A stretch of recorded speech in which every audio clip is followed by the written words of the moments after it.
여러분 안녕하십니까? 뉴스라이브 문을 엽니다. 이 정치 신인과 군소정당에게 기초의회의 문턱을 낮춰줄 것인가로 관심을 모았던 구의회 선거구 획정이 지난 주말 이뤄졌죠.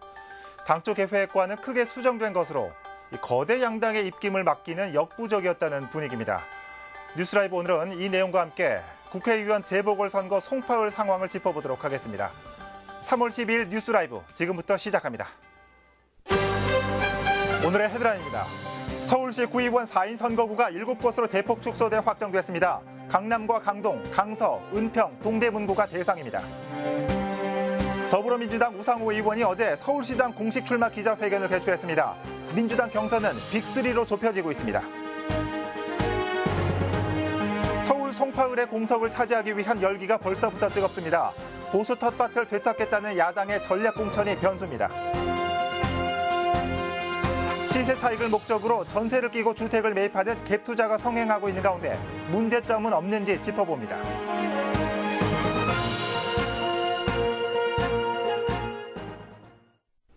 더불어민주당 우상호 국회의원이 어제 광화문 세종문화회관 세종홀에서 서울시장 출마 기자회견을 가졌습니다.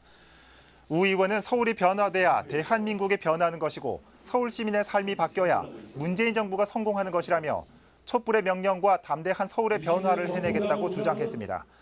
또 박원순 시장이 주거와 교통, 일자리 등 도시정책의 근본 문제를 해결하지 못하고 있다며 새로운 발상과 새로운 리더십으로 서울 시민들에게 아침이 설레는 서울을 선물하겠다며 인물 교체론을 역설했습니다. 우 의원은 균형 발전과 생활 적폐 청산, 칠드런 퍼스트 등 3대 시정 목표를 제시했습니다. 우상호 의원의 출마 선언으로 민주당 서울시장 경선은 박원순과 박영선 빅3로 좁혀지고 있습니다. 서울시 선거구 획정위원회가 당초 35곳으로 늘릴 예정이었던 서울시 구의원 선거구를 7곳으로 축소했습니다. 거대 양당의 반대에 어느 정도의 절충안을 제시할 거란 관측은 있었지만 지난 연말에 제출한 안보다 5분의 1로 줄어든 수치입니다. 자세한 소식 전해드립니다. 서울시 선거구 획정위가 지난 10일 선거구 획정안을 내놨습니다. 서울 전체 구의원 선거구 수를 기존 159곳에서 151곳으로 축소한 것. 획정안에 따르면 2인 선거구는 91곳으로 전체의 60%로 축소됐습니다. 3인 선거구는 53곳, 4인 선거구는 7곳으로 전체의 4.6%입니다.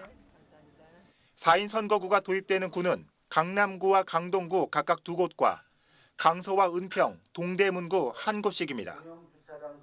획정위는 정치 다양성 확보와 거대 양당의 독식을 막겠다면서 지난 연말 4인 선거구를 35곳으로 대폭 확대하는 초안을 제출했지만 더불어민주당과 자유한국당의 반대에 부딪힌 바 있습니다. 획정위의 최종안은 서울시의회에 관련 조례 개정안 의결을 남기고 있는 상황. 시의회의 결과에 따라 4인 선거구가 더 줄어들 수도 있는 상황입니다. 딜라이브 서울 경기 케이블 TV 박용입니다.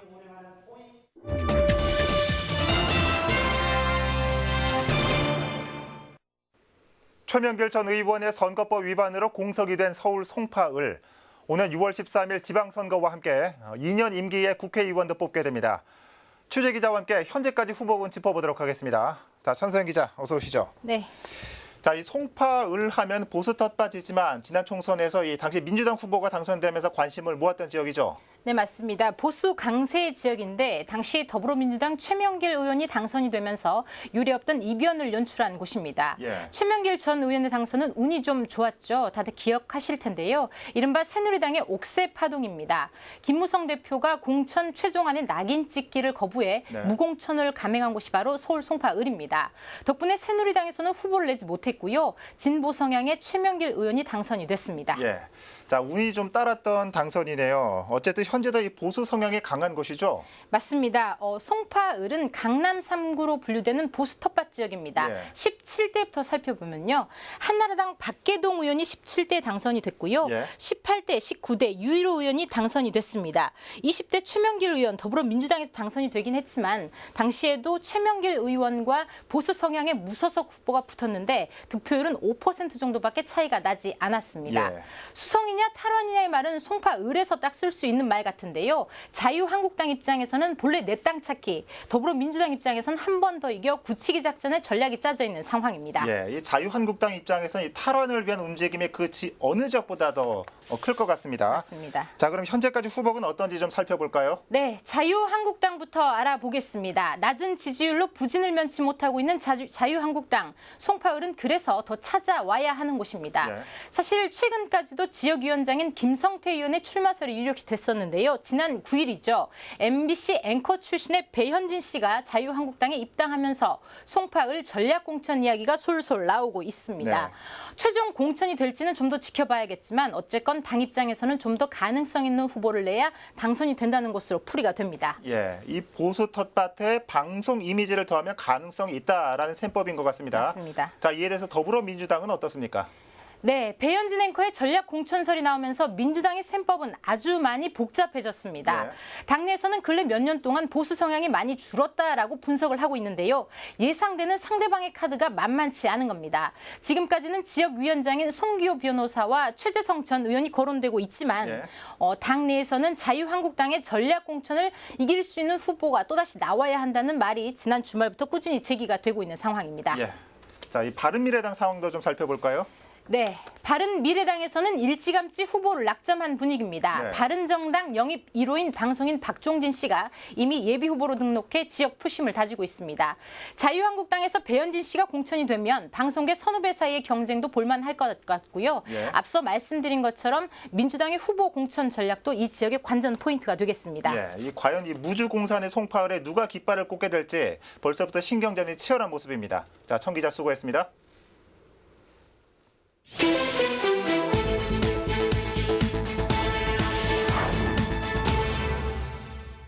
SUV 차량 한 대가 앞바퀴가 들린 채 차들 사이에 껴 있습니다.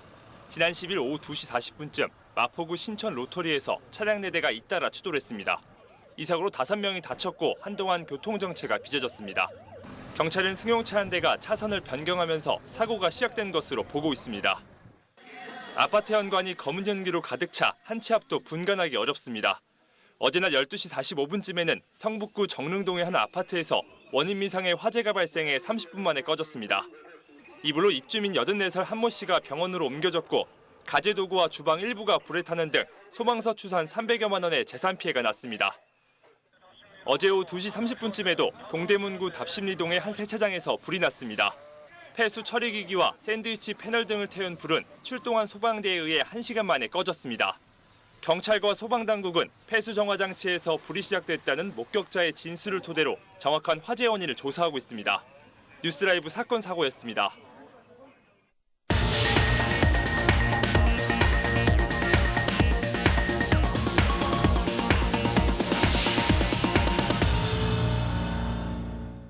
마포구에서는 지난 1일 이 홍익대학교 앞에 소녀상 설치가 추진됐지만 학교 측의 반대에 부딪혀 무산된 바 있습니다. 대한민국 임시정부 수립 기념일인 4월 13일에 맞춰 소녀상 설치가 다시 한번 추진됩니다.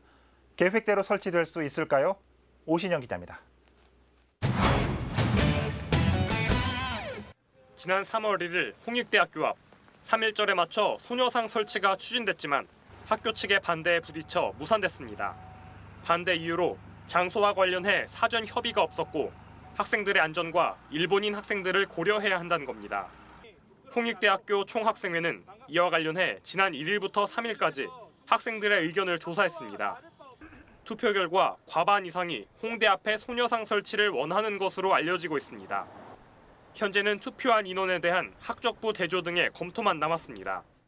일본 학생들 때문에 조금 국제적인 위상이 이미지가 실추될까 두렵다는 웃겨요 그냥.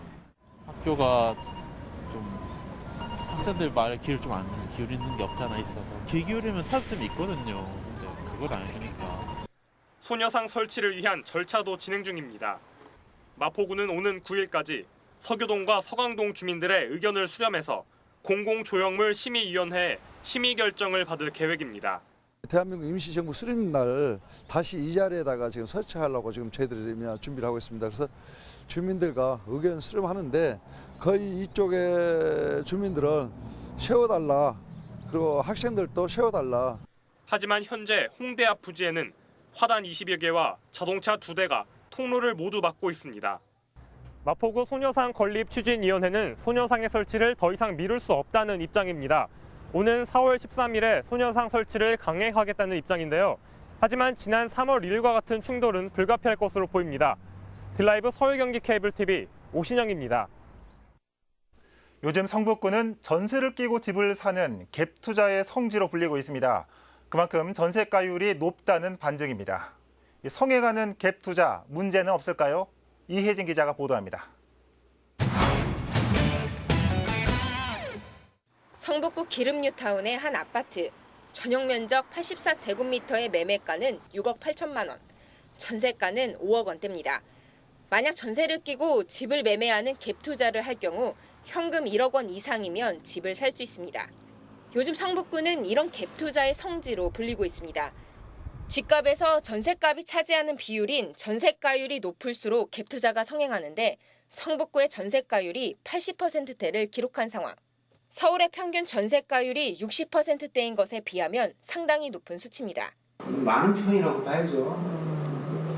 강남이나 저 한강변에 붙은 데보다는 세입자 비율이 높다고 봐야죠. 제가 통계는 알 수가 없는데 계속 꾸준합니다. 오늘도 지금 2분이 벌써 물건이 없는데 3분을 거의 하실 것 같고 물건이 없어요. 물건이. 집값 하락을 우려해 집을 매매하지 않고 전세를 선호하는 젊은 층이 많아지면서 매매값에 비해 전세값이 치솟은 상황. 이런 상황에 대출 규제까지 덮쳐 적은 현금으로 집을 살 수 있는 갭 투자가 활발해진 겁니다. 하지만 갭 투자의 위험 요소는 남아 있습니다. 전세값이 떨어지면 세입자의 전세 보증금을 돌려주기 위해 매매를 해야 하는 상황이 생기고 또 이렇게 급매가 늘어날 경우 집값 하락으로까지 이어질 가능성이 높기 때문입니다. 매매가가 조금이라도 하방으로 조정을 받게 된다면은 갭 투자자들은 큰 손실을 볼 가능성이 높기 때문에 조심해야 될 것이고, 그리고 최근에 이제 금리 인상이라든가 이런 것들이 나타나게 되면은 가시화되게 되면은 이제 자금을 조달해서 갭 투자를 한 사람들 같은 경우에는 낭패를 볼 가능성이 있습니다. 성북구의 경우 도심 접근성이 좋은 데 반해 여전히 싸다는 인식까지 더해져 당분간 갭 투자가 성행할 것으로 보입니다. 딜라이브 서울 경기 케이블 TV 이혜진입니다. 아이가 태어난다는 건 한 가정의 축복일 겁니다. 하지만 축복을 막는 건 역설적이게도 아이를 키우는 일, 즉 육아입니다. 이는 또 여성의 사회 진출을 막는 가장 큰 걸림돌이기도 하죠. 이 영유아뿐만 아니라 특히 취학 아동들도 돌봄 사각지대에 놓인 경우가 많은데요. 대책은 없을까요? 엄종규 기자가 현장 취재했습니다. 통계청 자료에 따르면 여성의 경력 단절 사유는 20대부터 40대까지 결혼과 임신, 출산, 자녀 양육이 가장 큰 비중을 차지했습니다. 여성의 사회 진출이 늘어났지만 결혼과 출산 그리고 육아로 이어지는 일련의 과정은 여전히 부담으로 작용하고 있는 겁니다. 구로구에서 초등학생 아이를 키우고 있는 김영실 씨. 몇 년 전까지 직장인이었던 김 씨는 이제는 아이와 함께 돌봄 서비스를 제공하는 동네 작은 도서관을 찾는 것이 일상이 됐습니다. 육아로 인해 직장을 포기하고 이곳에서 일본어 선생님으로 자원봉사 활동을 벌이고 있습니다. 아이를 위해서였지만 퇴사는 개인적으로는 아쉬운 결정이었습니다. 보통의 직장인들이 직장을 퇴근하는 시간이 칼퇴라도 6시란 말이에요. 아무리 빨리 와도 제가 보기엔 7시 전엔 못 오거든요. 근데 좀 더 시간이 길게 할 수 있는 기관이 있다면 엄마들이 아마 맡기실 수 있겠죠. 근데 주변에 그런 기관이 없으니까 좀 아쉽죠. 많이 생겼으면 좋겠어요. 수년 전부터 초등학교에 방과 후 교실이 운영되는 등 돌봄 서비스도 확대되고 있습니다. 하지만 2학년까지만 제공되는 초등 돌봄 교실은 그마저도 수요를 채우기엔 부족한 것이 현실. 또 지역 아동센터에서 제공되는 돌봄 서비스는 대상이 한정돼 있어 이용은 말 그대로 그림의 떡입니다.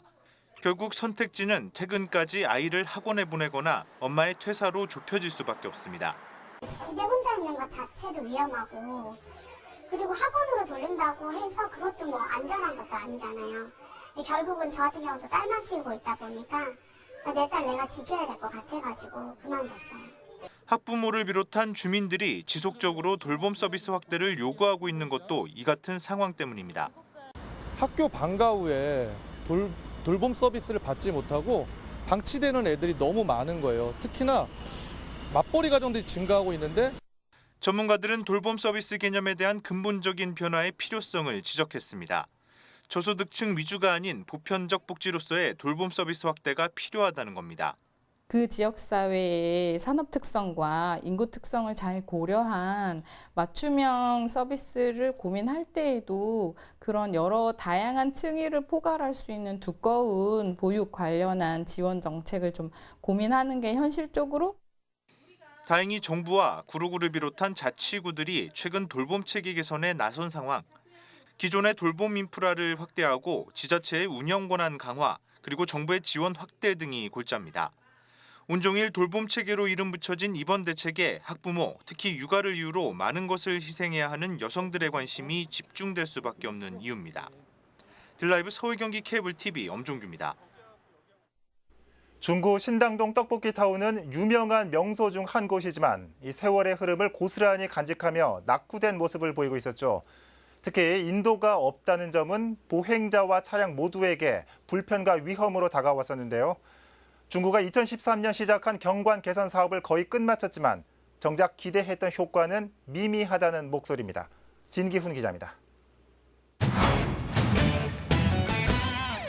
떡볶이 하면 떠오르는 곳, 신당동 떡볶이타운. 오래된 세월만큼 낡은 거리에는 차량이 혼재되고 인도가 없어 보행 불편이 끊이지 않았던 곳입니다. 중구가 이곳에 지난 2013년부터 경관 개선 사업을 진행했습니다. 인도를 설치해 보행 환경을 개선하고 전선 지중화 작업과 함께 양방향 통행이던 차로를 일방 통행으로 바꾼 것이 사업의 골자입니다. 사업이 거의 완료된 현재 설치된 인도는 턱이 낮아 차들이 쉽게 주차할 수 있어 보행로의 기능을 못하고 있습니다. 저렇게 넓게 뭐가 필요해? 필요가 없어. 또 사람도 별로 안 댕기는데 그걸 먹으러 들어가는 사람만 왔다 갔다 했지. 저렇게 넓게 필요가 없잖아.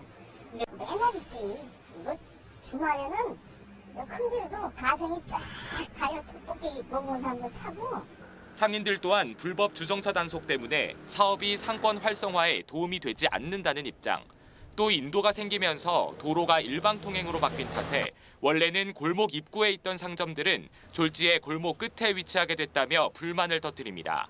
아, 불편하면 아는데 그리고 차가 좀 예를 들어서 꺾고 있다는 생각이 아니라 그 차 어디다 쳐놨거든. 손님이 가장 가게 되는 데는 편하게 어느 쪽에서 오더라도 들어와야 되는데 지금 상황이 그렇진 않잖아. 일반 말 그대로 일방이니까 돌아서 와야 되거나. 이러한 문제점들은 공사가 진행되고 있던 작년에도 주민들과 상인들에게 지적된 부분입니다. 물러가 다 새로 깔았는데 차는 계속 되는 거지. 왜 새로 깔았는지 모르겠어. 근데 지금 사람들이 얼마나 많이 걸어다녀요? 차가 많이 다니잖아. 그 카메라 막 돌아다니면 손님들과 걷다가 막 나가고 막 하는 사람이. 이에 구청은 보행 환경 개선을 위해 인도에 벤치나 화단 등을 설치해 인도 위 주차를 막는 등 대책을 검토하겠다고 밝혔지만 설치하려던 벤치와 화단 등은 사업에서 제외했다는 입장. 주차 불편으로 인한 상권 위축을 막겠다는 이유에서입니다. 또 주차 단속은 점심이나 저녁 식사 시간대는 피해서 진행해 상권에 피해가 없도록 한다는 겁니다. 벤치나 이런 화단 이런 설치는 빠지게 된 거네요, 사업에서? 네네, 그렇죠. 상인들의 얘기를 좀 건의가 있어갖고 그때는 그러면 단속을 좀 완화하겠다. 그렇게 하고 시간대별로는 지금 완화를 줬어요. 사업 기간만 약 4년에 구청에서 들인 예산만 3억 7천만 원. 이곳을 찾는 사람들과 상인들 모두가 사업 목적에 공감하지 못하는 가운데 경관 개선이라는 사업 목적마저 퇴색되고 있습니다. 딜라이브 서울 경기 케이블 TV 진기훈입니다. 요즘 아침 저녁으로는 쌀쌀하지만 한낮에는 외출하기 좋은 날씨가 이어지고 있습니다. 종로구에서는 걷기 동아리 회원들이 봄맞이 산책에 나섰습니다. 도심 속 봄을 만끽한 걷기 현장에 송지현 기자가 다녀왔습니다. 종로구 걷기 동아리 회원 100여 명이 사직단에 모였습니다. 봄을 맞아 인근 산과 계곡을 산책하기 위해서입니다. 겨우내 굳었던 몸을 풀고 따사로운 햇살을 쬐며 서서히 걸음을 옮깁니다. 오랜만에 산책에 몸은 힘들지만 담소도 나누고 간식도 나눠 먹으며 즐거운 시간을 보냅니다. 저희 나이 때 되면은 애들도 다 키우고 그러면 이제 좀 소외감 같은 거 느끼고 그러잖아요. 할 일도 없어지고 일주일에 한 번씩이라도 걷고 자연도 같이 이렇게 접하면서 보면은 이제 꽃 피는 것도 좋고. 동아리 회원들과 함께 숲 해설사도 동행했습니다. 산책길 코스를 안내하며 인왕산 등 숲속 생태계를 해설해줍니다. 겨우 내내 큰 외투를 입고 있다가 이제 외투를 벗으려고 그러네요. 여기 보니까 봉우리게. 그래서 여기 이 나무는 산수유인데 산수유가 폈다라고 생각을 하시는 것은 이 그림을 한번 보세요. 이렇게 펴요, 산수유가. 봄꽃이 피기 전 봉우리가 맺히고 얼어붙었던 계곡이 조금씩 녹기 시작한 백사실 계곡. 겨우내 쌓인 눈 사이 졸졸 흐르는 물을 보며 봄이 다가오고 있음을 실감합니다. 생각한 것보다 따뜻하고 우선은 물이 졸졸 흘러가는 게 저 위에 올라왔을 때 힘들었지만 되게 예쁘게 보였고. 어느새 도심 속에도 성큼 찾아온 봄. 회원들은 봄 햇살을 느끼며 행복한 산책길을 걸었습니다. 딜라이브 서울 경기 케이블 TV 송지현입니다. 강남구 세곡동의 경상남도 재경 기숙사인 남명학사 서울관이 지난 9일 문을 열었습니다. 영남권 자치단체 가운데 최초의 재경 기숙사인 남명학사 개관식에는 한경호 경남지사 권한대행과 전 경남지사인 홍준표 자유한국당 대표, 박원순 서울시장이 참석했습니다. 모두 347억 원이 투입된 남명학사 서울관은 지하 1층과 지상 5층 규모로 400명을 수용하는 기숙사 200실과 정독실, 강당 등의 편의시설이 갖춰져 있습니다. 남명학사에는 강남구 구립공공도서관인 못골도서관이 설치됐습니다. 구로구가 지역 내 치매 노인을 대상으로 한 안심 서비스를 시작했습니다. 구는 지난 9일 구청 내 평생학습관에서 치매 노인과 보호자 50명에게 최근 개발을 완료한 치매 노인 안심밴드를 전달했습니다. 안심밴드는 구로구 내에 설치된 사물 인터넷 전용 네트워크를 통해 소지한 치매 노인의 위치를 추적하는 장치로 실종 사고를 예방하기 위한 장치입니다. 치매 노인 안심 서비스 기기 보급은 구로구의 스마트 도시 조성 사업의 일환으로 진행됐으며 아동 실종을 예방하는 장비도 조만간 보급될 예정입니다.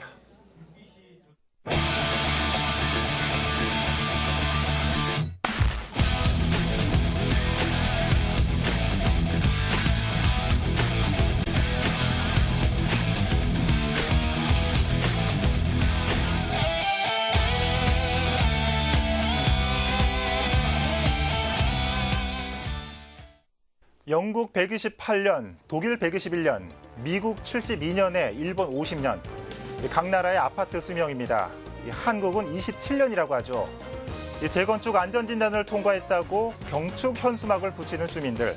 최근에는 안전진단에 통과 못해서 울상짓는 일도 벌어지고 있습니다.